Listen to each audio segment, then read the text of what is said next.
រៀបសួរអំពូម៉ែនិងមិត្តភក្តិទាំងអស់គ្នាថ្ងៃនេះនាងរតមកអានមេរៀនភាសាខ្មែរចែកជូនអំពូម៉ែនិងមិត្តភក្តិទាំងអស់គ្នាស្ដាប់កម្សាន្តរឿងគោនិងហ៊ីងមានសត្វគោមួយបានចុះទៅផឹកទឹកប្រពាំងកូនហ៊ីងឃើញក៏ស្រែកហាមឈប់សិនឯងមិនត្រូវមកផឹកទឹកនៅទីនេះទេព្រោះវាជាត្រពាំងរបស់ខ្ញុំគោឆ្លើយតបយើអាចជ្រងមកឯងចេះដឹងអីប្រយ័ត្នយើងជន់ស្លាប់ណាកូនហ៊ីងឮដូច្នោះក៏រត់ទៅប្រាប់ម៉ែវាម៉ែ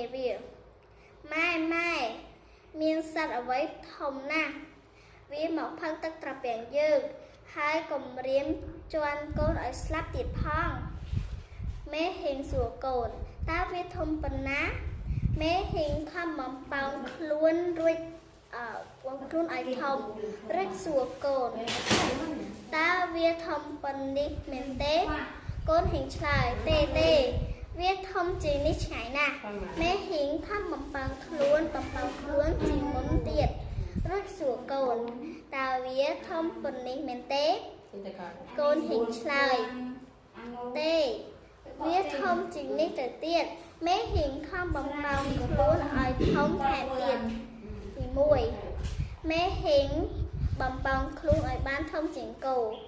ទី2ម៉ែហ៊ីងបែកពោះស្លាប់ទី3ម៉ែហ៊ីងឈប់បំប៉ោងខ្លួន